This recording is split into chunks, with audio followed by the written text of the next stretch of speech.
성령 주도적인 예배와 일반 예배의 차이점을 들자면, 일반 예배는 그냥 보편적으로 평이하게 예배를 드리는 데 반해서 성령 주도적 예배는 예배 드리는 그 순간에 하나님을 경험하고 성령을 힘입으려고 애를 씁니다.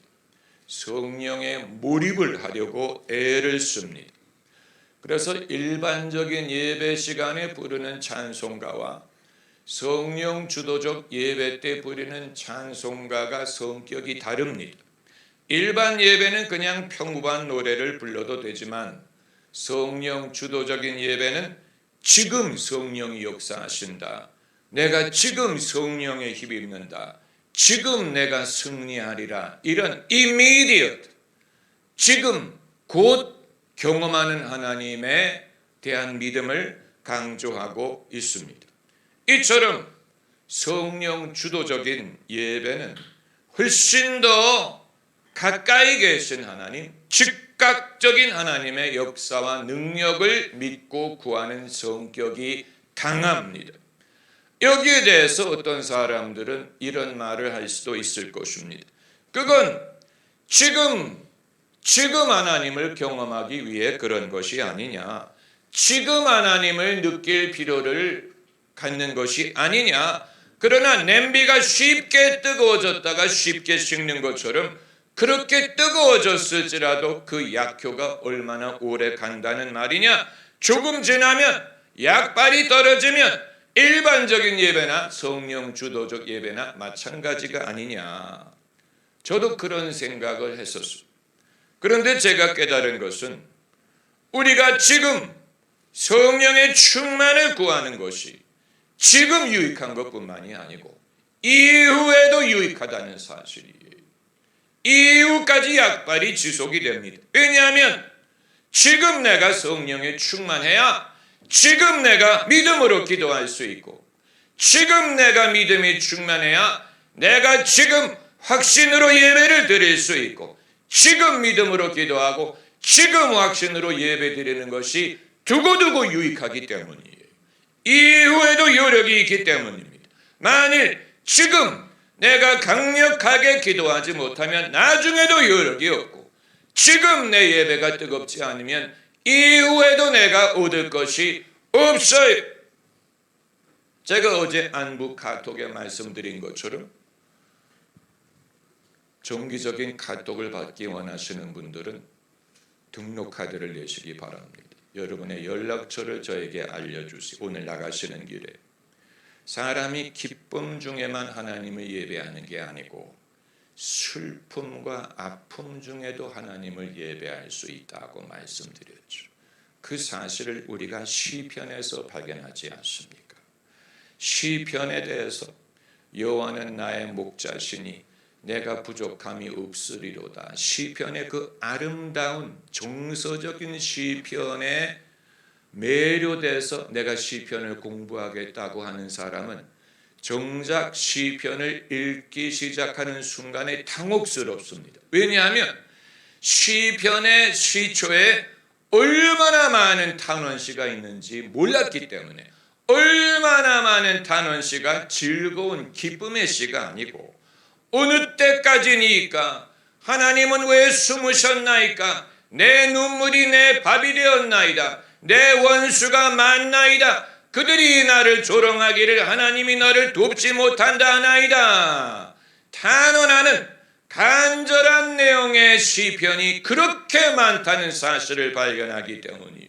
그렇기 때문에 시편은 즐거운 찬송시로 구성됐으리라고 생각하는 사람이 정작 시편을 읽으면 얼마나 많은 시편이 마치 불안함 중에, 아픔 중에, 위기 중에 기도한 사람의 기도문처럼 보이기 때문에 당황스럽죠.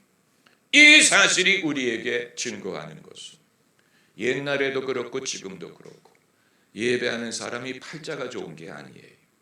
팔자가 좋아서 기뻐하고 경배하는 게 아니고 상당수의 예배자들은 깊은 슬픔, 아픔 속에서 그 아픔 속에서 하나님께 부르짖는 기도와 예배를 드렸다는 사실이고, 그러면 슬픔 중에 예배하고 슬픔으로 끝났느냐? 그게 아니라는 사실이죠. 시작할 때는 아픔과 위기의식. 여러분, 우리가 하나님이 우리에게 기도를 시키실 때 여러분의 반응은 어떤지 모르겠습니다만, 저는 하나님이 저에게 기도를 시키는 것 같을 때 위기의식을 느낍니다. 이게 무슨 일일까? 문제가 생겼나? 문제가 있나? 문제가 발생할까? 큰일이 났나? 왜 하나님이 내게 기도를 시킬까? 하나님이 기도를 시키는 것 같을 때 저는 편하지가 않고 두려워요. 겁이 나요. 왜냐하면 문제가 있다는 얘기. 뭔가 문제가 있구나. 내가 기도하지만 안 될 문제가 있구나. 그래서 반갑지가 않아요. 기도하는 시간, 내 기도하는 그 시간, 그때가 가장 즐겁다라고 말하는데, 저는 하나님이 기도를 시킬 때 두려워요. 겁이 나요. 무슨 문제가 있을까? 내가 기도하지 않으면 안 될 무슨 일이 발생을 했나? 그러다 보니까 하나님이 기도하라고 부르시는 것이 저에게는 좋은 소식이 아니고 나쁜 소식처럼 느껴지는 것입니다. 위기감, 문제의식, 두려움. 그러는 중에 성경 말씀에서 깨달음을 얻었어요. 그게 바로 여기 본문에 있는 마태복음 26장에 예수께서 겟세마네 동산에 가실 때 제자들에게 기도할 것을 명하셨는데, 어떤 동기로 기도할 것을 명하셨느냐? 나와 함께 깨어 있으라는 취지로 기도를 시킨 것입니다. 나와 함께 깨어 있어라. 주님과 함께 깨어 있게 하기 위해 기도를 시키시는 이 사실이 저에게 많은 것을 깨닫게 했어요. 이게 SOS, 사이렌, 앰뷸런스의 사이렌 같은 게 아니구나. 주님이 내게 기도를 시킨다는 말은 사이렌을 켜는 게 아니구나. 이건 주님이 주님과 함께 깨어있기를 주문하시는 것이구나. 그래서 주님이 뭐라고 말씀하셨냐면, 시험에 들지 않게 깨어서 기도하라.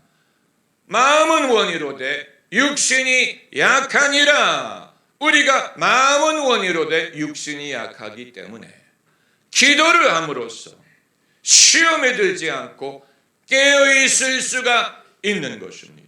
그러므로 기도를 시킨다는 말은 위기가 닥쳤다는 얘기가 아니고, 문제가 있다는 얘기가 아니고, 우리에게 깨어있을 것을 명하시는 것입니다. 누구와 함께? 주님과 함께. 혼자 깨어있는 게 아니에요. 주님은 쉬고 계시고 우리는 깨어있는 게 아니고, 나와 함께 깨어있으라. 주님도 하나님 보호자 우편에서 간구하시고 우리가 주님과 함께 깨어있는 것입니다. 여러분, 깨어있는 것은 그렇게 부담스러운 일이 아니에요. 깨어있다는 말은, 여러분, 차가 운전을 하는 것이 기사가 모는 차를 타는 것보다 나은 이유는, 기사가 운전하면 뒤에서 할 일은 조는 것뿐입니다. 하루 종일 졸아요. 그러나 자기가 운전하면 깨어 있습니다. 머리를 씁니다. 세상 돌아가는 것을 봅니다. 즐겁고 재미있습니다. 마찬가지로 우리의 영혼이 깨어있게 하는 것, 그게 바로 기도예요. 그러므로 무시로 기도한다는 말은 항상 깨어있기를 원한다는 뜻입니다. 내가 항상 기도하라. 쉬지 않고 기도하라. 항상 기뻐하라. 범사에 감사하라. 쉬지 말고 기도한다는 말은 내가 늘 깨어 있다는 말을. 왜냐하면 내가 약하기 때문에 깨어있지 않으면 시험에 들 수 있기 때문입니다. 할렐루야. 여러분, 이 아브라함의 기도, 목사님 이렇게 성경의 그 많은 말씀 중에 아브라함의 기도에 대해서만 말씀하십니까? 주님이 우리에게 계속 주시는 말씀이 있기 때문이에요. 아브라함이 하나님께 기도할 때 자기에게 없는 것에 대해서 말했어요. 아버지요, 하나님이여, 나는 무자합니다. 그 말은 자식이 없다는 말이. 우리도 마찬가지. 기도할 때 우리는 없는 것에 대해서만 있으면 기도하려고 하지 않을 거예요. 없다고 생각하기 때문에 기도할 것입니다. 아브라함도 마찬가지. 하나님에게 내가 없습니다, 없다는 것을 강조하기 위해 하나님께 기도한 것 같은데, 여러분, 하나님이 동의하지 않았어요. 그렇구나, 없구나, 저런, 없는 대로 살아, 이렇게 말씀하신 게 아니에요. 여러분, 우리가 하나님에게 구하는 것은 동정이 아니에요. 우리가 하나님에게 구하는 것은 불쌍히 여겨주시는 것도 아니에요. 내가 이렇게 불쌍해요, 내가 이렇게 외로워요, 내가 이렇게 불행해요, 하나님 불쌍히 여겨주세요, 이게 아니에요. 하나님은 아브라함의 말에 동의하지 않았어. 아브라함은 내가 없습니다 라고 말했는데, 하나님은 네가 없는 게 아니야, 있다 라고 말씀하셨어. 있다, 있는데 하늘의 별처럼 많다, 이 말씀을 하기 위해 그 사람이 너의 후사가 아니고 너의 몸에서 난 자가 너의 후사가 될 것이다. 없다고 생각하는 너의 생각이 잘못됐다는 일. 기도가 하나님을 바꾸기 위한 게 아니에요. 하나님의 마음을 바꾸기 위해 우리가 기도하는 게 아니에요. 만일 우리가 기도함으로 하나님의 마음을 바꿔야 된다면 얼마나 기도해야 되겠어요? 얼마나 기도하면 하나님의 마음을 바꾸시고, 얼마나 힘든 일이, 얼마나 괴로운 일이, 산을 움직이는 게 더 낫죠. 우리가 기도함으로 하나님이 당신의 마음을 바꾸시는 것이라면 기도는 힘든 일이, 불가능한 일이에요. 기도는 하나님을 바꾼 게 아니고 나를 바꾸는 것입니다. 아브라함이 하나님께 기도함으로 하나님이 달라진 게 아니고 아브라함이 달라진, 아브라함이 자신의 불신을 깨달았어요. 자신의 무지함을 깨달았어요. 하나님의 계획을 모르고 있다는 사실을 알게 됐어요. 그래서 변한 건 아브라함이에요. 그래서 본문이 아브라함의 변화의 결과를 어떻게 말하냐면 아브라함이 여호와를 믿으니라고 말해요. 그 이전에는 믿지 않았어요.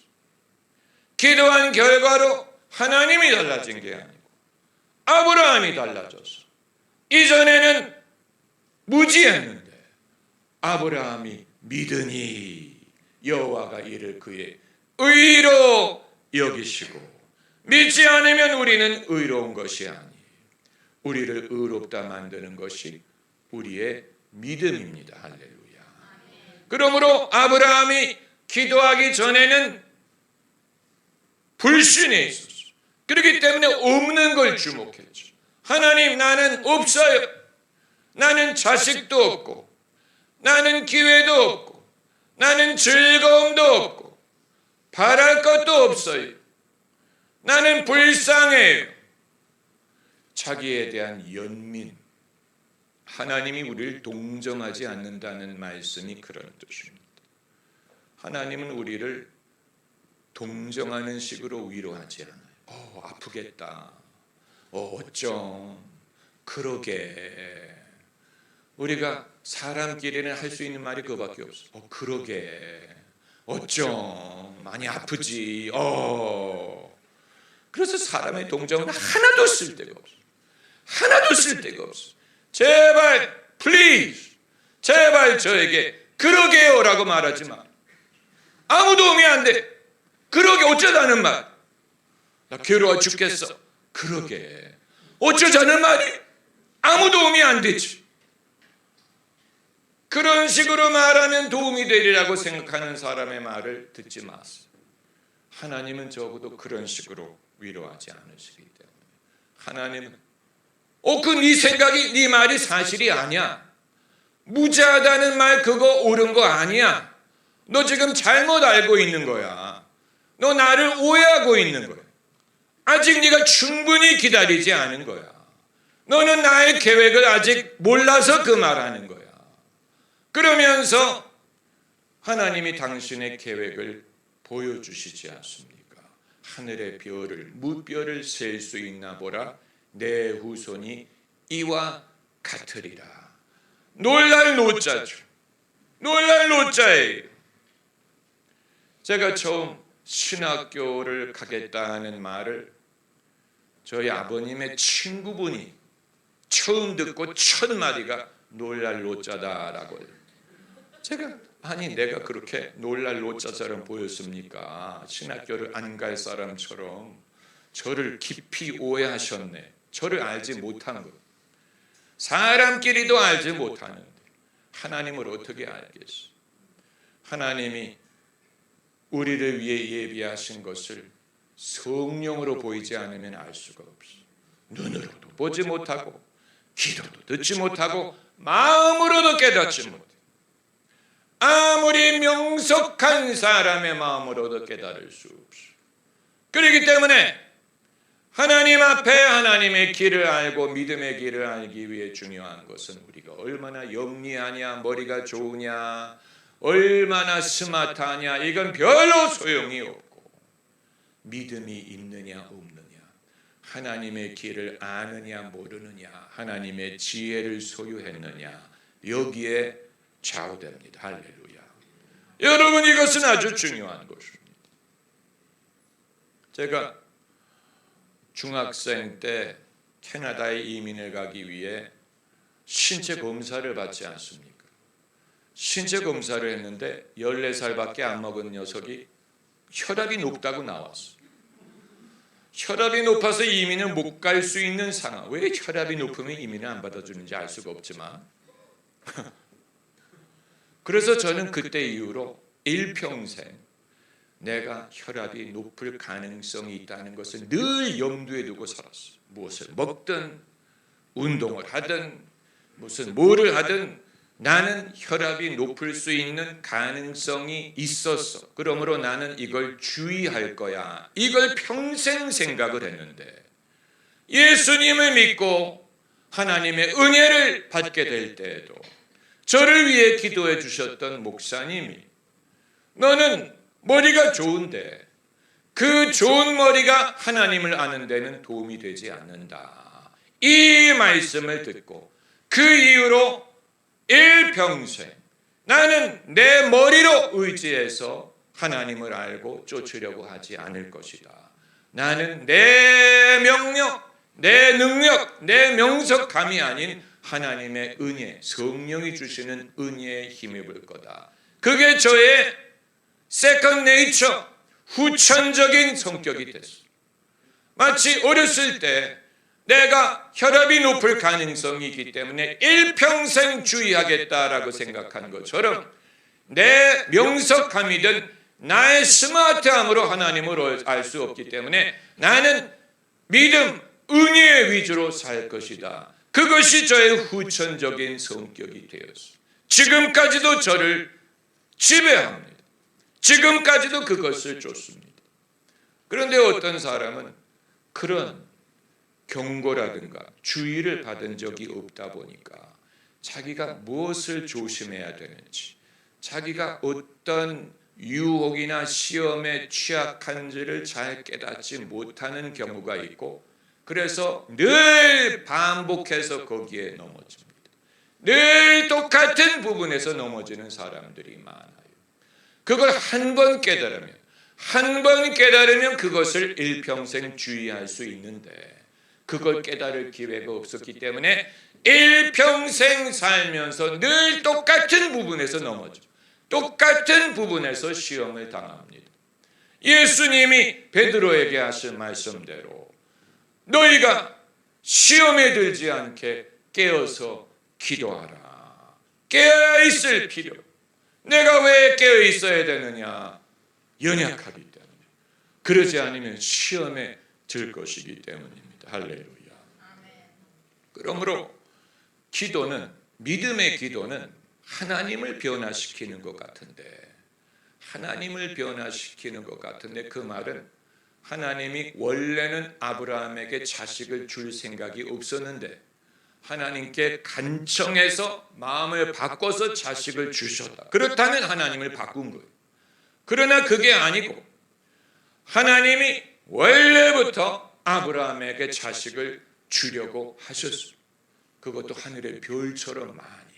다만 아직 없는 것뿐이, 아직 이루어지지 않은 것뿐이, 좀 더 기다려야 될 필요가 있는 것뿐이. 그리고 아브라함이 그 사실을 몰랐어요. 몰랐기 때문에 기도할 때 하나님께 한 말이 나는 무자합니다. 없다는 것을 강조하는, 없다는 것을 주목했어. 나는 없다. 안 줘서 없다. 하나님이 안 줘서 나는 배우자가 없다. 하나님이 복을 안 줘서 나는 가난하다. 하나님이 뭐 어떻게 해서 이렇다. 없다는 것을 강조했는데 하나님은 거기에 대꾸조차 하지 않았어요. 대꾸조차 하지 않았어요. 그리고 아브라함의 말을 거의 반박하셨죠. 그는 너의 후사가 아니다. 너의 몸에서 날 자가 너의 후사다. 너는 뭔가 잘못 생각하고 있다. 심각하게 잘못 생각하고 있다. 뭔가 깊이 오해하고 있다.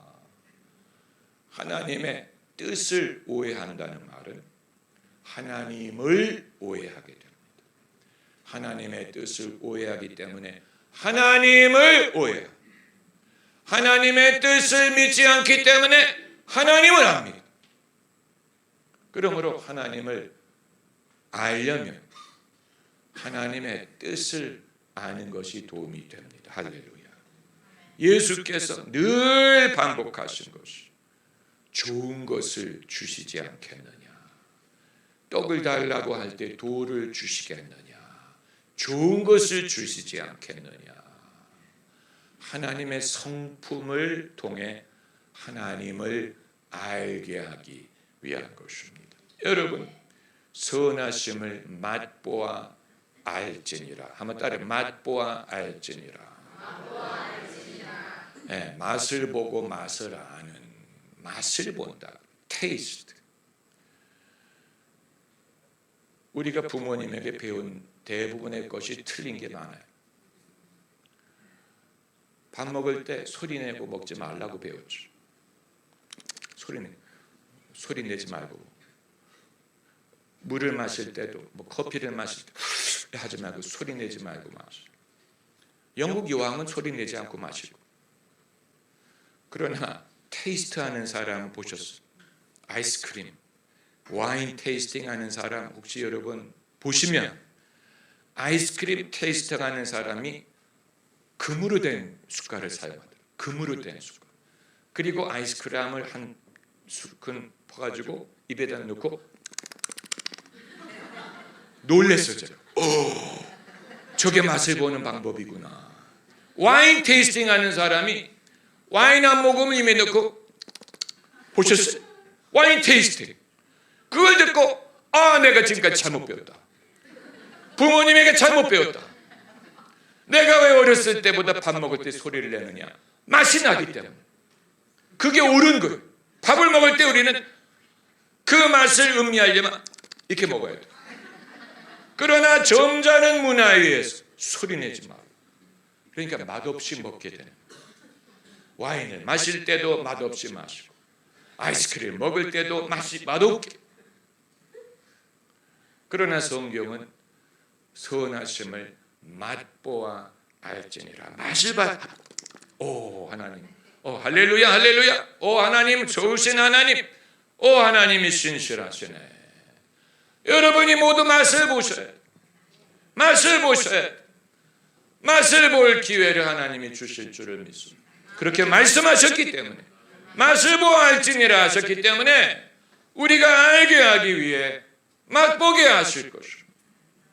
하나님의 선하심은 소리 없이 맛볼 필요 없어요.